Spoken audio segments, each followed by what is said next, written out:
శాస్త్రవేత్తలకు కూడా అంతు చిక్కని నీటి జలద్వార నంది నోటిలో నుంచి నిరంతరం నీటి ప్రవాహము అనంతగిరి గుట్టలోని అతి పవిత్రమైన క్షేత్రం శ్రీ బుగ్గ రామలింగేశ్వర స్వామి ఆలయం. సాక్షాత్తు శ్రీరాముడు ప్రతిష్ఠించినటువంటి ఈ లింగం ఎంతో విశేషమైనటువంటిది.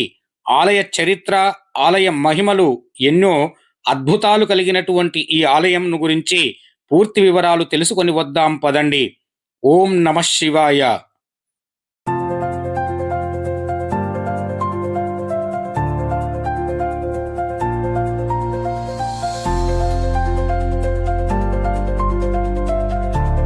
అందరికీ నమస్కారం. నేను మీ కుమారస్వామి. ఈరోజు నా యాత్రలో భాగంగా వికారాబాదులోని బుగ్గ రామలింగేశ్వర ఆలయానికి రావడం జరిగింది. ఈ బుగ్గ రామలింగేశ్వర స్వామి ఆలయం త్రేతాయుగం నాటిదని చెబుతూ ఉంటారు. అందుకే ఈ ఆలయాన్ని దర్శించి ఆలయ విశేషాలను తెలుసుకుందాం పదండి. ఓం నమ శివాయ. తెలంగాణలో ప్రకృతి ఒడిలో దాగి ఉన్న మహిమాన్వితమైనటువంటి శైవ క్షేత్రం. అడుగు పెట్టగానే మనసుకు ప్రశాంతతను ఇచ్చే పవిత్ర స్థలం అదే వికారాబాదు బుగ్గ రామలింగేశ్వర స్వామి దేవాలయం. ఈ ఆలయం గురించి ఎన్నో ఆశ్చర్యమైన కథనాలు, దివ్యమైన విశ్వాసాలు ఉన్నాయి. త్రేతాయుగములో స్వయంగా శ్రీరామచంద్రుడు ప్రతిష్ఠించిన శివలింగమని ఇక్కడ భక్తులు నమ్ముతూ ఉంటారు.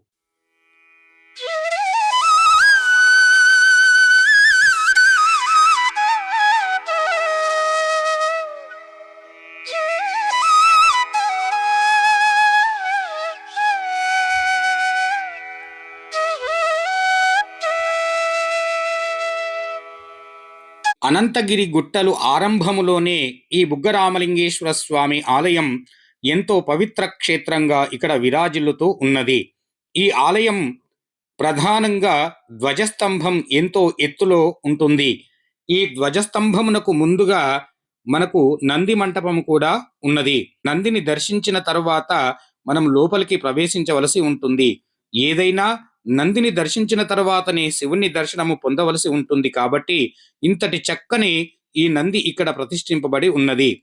మనం నందిని దర్శించి ఆలయంలోకి ప్రవేశిద్దాం పదండి. ఇక్కడ ఎంతో మంది భక్తులు తమ ఉత్సాహముతో పూజా కార్యక్రమములను ఆచరిస్తూ ఉన్నారు. అందులో ముఖ్యంగా గణపతిని దర్శనం చేసుకుందాం. ఏ ఆలయానికి పోయినా మనము కూర్చొని ఉన్న గణపతిని చూస్తూ ఉంటాము. కానీ ఇక్కడ మాత్రం విభిన్నంగా నిల్చొని ఉన్న గణపతిని చూడడం జరుగుతూ ఉంది.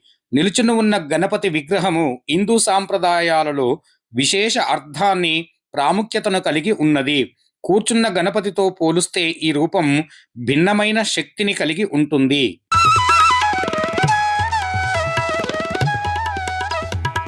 ఈ ఆలయమునందున వీరభద్రస్వామి క్షేత్రపాలకుడిగా ఉన్నాడు. వీరభద్రస్వామి శివుని యొక్క అత్యంత ఉగ్ర రూపములో 64 రౌద్ర రూపాలలో ఒకరు. దక్షయాగాన్ని ధ్వంసం చేయడానికి శివుని జట నుండి ఉద్భవించిన ఈ స్వామి దృష్టులను శిక్షించి సృష్టులను రక్షించి ప్రతీకగా కోర మీసములు కలిగి భద్రకాళి సమేతుండై దర్శనమిస్తాడు. భక్తుల అజ్ఞానాన్ని, అహంకారాన్ని నశింపచేసే ధైర్యాన్ని, రక్షణను ప్రసాదించే శక్తివంతమైన భగవంతుడిగా కొలువు తీరినాడు.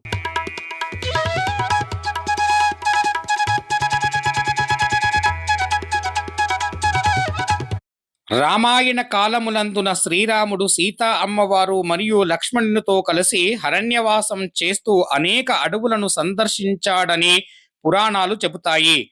అలా ప్రయాణిస్తూ ఈ యొక్క పవిత్రమైనటువంటి ప్రాంతానికి చేరుకున్నారని స్థానికుల కథనం. ఆ సమయమునందున ఈ ప్రాంతం దట్టమైన అడవులతో నిండిపోయి ఉండేది. అక్కడ ఎటు చూసినా పెద్ద పెద్దని చెట్లు, ఔషధ గుణాలు కలిగినటువంటి మొక్కలు, ప్రశాంతమైన వాతావరణం. ఈ ప్రాంతమంతా కూడా ఆధ్యాత్మిక శక్తిని గురించి శ్రీరాముడు అక్కడనే ఒక శివారాధన చేయాలని నిర్ణయం తీసుకుంటాడు. అప్పుడు స్వయంగా ఒక శివలింగాన్ని ప్రతిష్ఠించాలని, పూజలు నిర్వహించాలని రాముడు ప్రయత్నిస్తూ ఉన్న సమయమునందున ఎటు చూసినా నీటి దార కనిపించలేదు. అక్కడనే శ్రీరామచంద్రమూర్తి తన చేతి యందున ఉన్నటువంటి బాణము చేత భూమి యందు పొడవగా అక్కడ బుగ్గ పుట్టినది. ఆ బుగ్గలో నుండి నీటి ధారలు ఎంతో చక్కగా కనిపించేసరికి ఆ నీటితో స్వామివారికి అభిషేకించి అక్కడనే లింగాన్ని ప్రతిష్ఠించాడు. ఆ యొక్క గంగ 365 రోజులు స్వామివారి ప్రతిష్ఠించినటువంటి ఆ లింగము కింది నుండి ఎంతో చక్కగా ప్రవహిస్తూనే ఉంటుంది. రాముడు బుగ్గను పుట్టించి రాముడి ప్రతిష్ఠ చేసినటువంటి లింగము కావున ఇక్కడనే దీన్ని బుగ్గ రామేశ్వర లింగముగా భక్తులు విశ్వసిస్తూ ఉంటారు.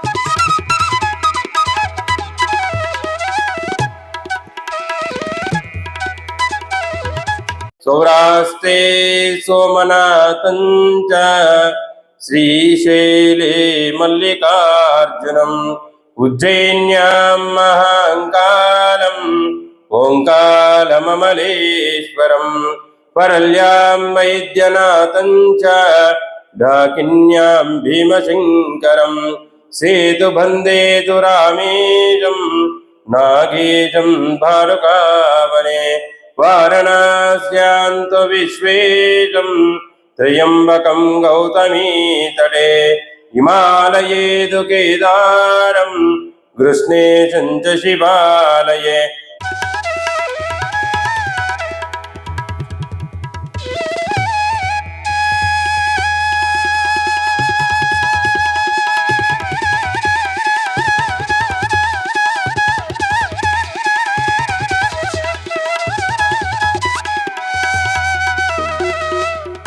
అయ్యా నమస్కారములు.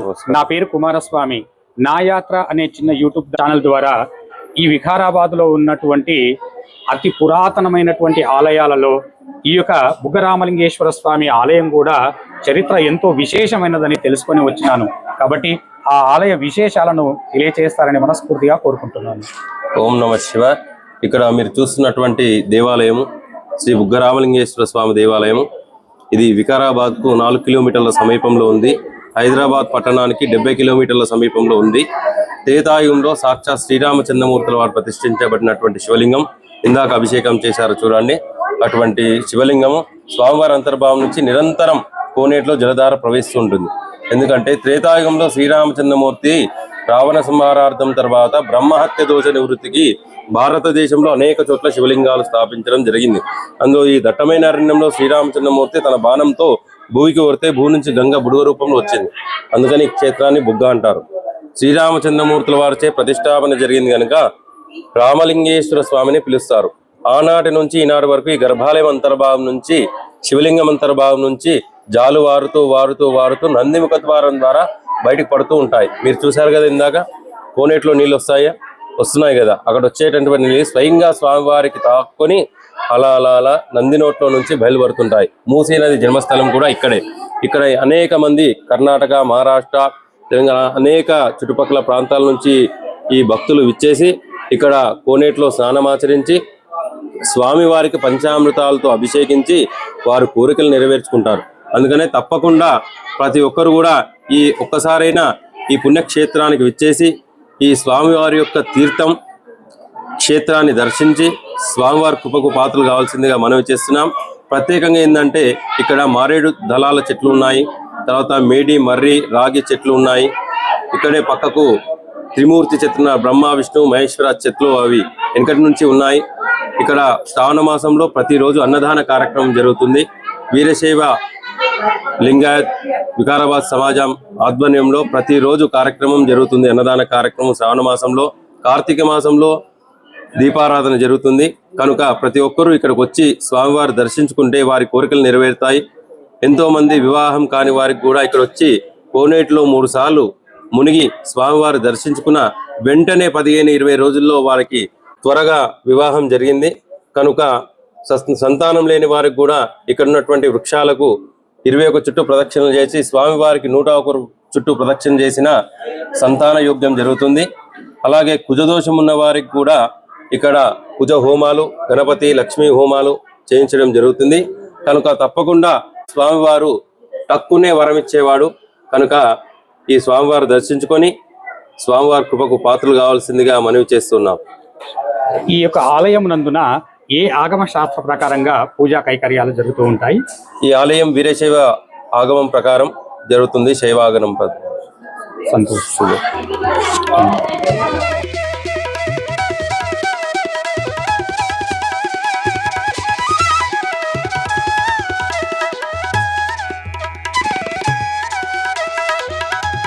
ఇక్కడ కనిపిస్తున్నటువంటి ఈ 3 చెట్లు త్రిమూర్తి రూపముగా భావిస్తూ ఉంటారు ఇక్కడి భక్తులు.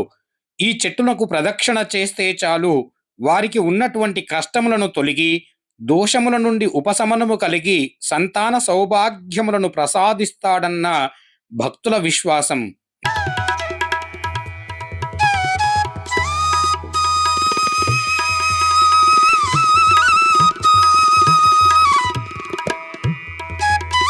ఈ ఆలయములో అత్యంత ఆశ్చర్యకరమైన విషయము శివలింగ సమీపంలో ఎప్పటికీ ఆగకుండా ప్రవహించే నీరు. వేసవి కాలములో చుట్టుపక్కల ప్రాంతములు ఎండిపోయినా ఇక్కడ మాత్రం నీటి ప్రవాహం కొనసాగుతూనే ఉంది. ఈ పవిత్ర జలాన్ని బుగ్గ అని పిలుస్తారు. అందుకే ఈ ఆలయానికి బుగ్గరామేశ్వర స్వామి అని పేరు వచ్చింది. స్థానికులు చెప్పిన కథల ప్రకారంగా ఈ నీరు దేవుని కృపకు సంకేతము. కొంతమంది శాస్త్రవేత్తలు కూడా ఈ ప్రాంతాన్ని పరిశీలించారని చెబుతారు. కానీ నీరు అసలు ఎక్కడి నుండి వస్తుందో పూర్తిగా తెలుసుకోలేకపోయారని భక్తులు చెప్తారు. ఈ విషయం ఆలయ మహిమలు మరింత పెంచుతుంది.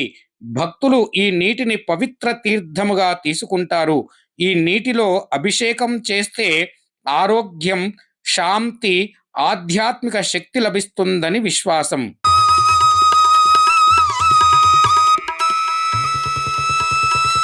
శివలింగము నుండి నిరంతరం నీరు ఉద్భవించడం అత్యంత మహిమాన్వితమైనటువంటి అంశం. అనంతగిరి కొండల్లో ఉన్న ఈ పురాతన ఆలయములో శ్రీరాముడు శివలింగాన్ని ప్రతిష్ఠించే సమయములో నీటి కోసం భూమిలో బాణమును వేయగా అక్కడ నుండి నీటి బుగ్గ ఉద్భవించిందని పురాణాలు చెబుతాయి. ఈ యొక్క శివలింగముపై ఎప్పుడూ నీరు కారుతూ ఉంటుంది. ఇది శివుడి అభిషేకం చేస్తున్నట్లుగా భక్తులు భావిస్తారు. ఈ యొక్క నీరు ఔషధ గుణాలు ఉన్నాయని, ఈ నీటితే సేవించడం వలన, స్నానం చేయడం వలన చర్మ వ్యాధులు, ఇతర అనారోగ్య సమస్యలు తగ్గుతాయని భక్తులు బలమైన నమ్మకం.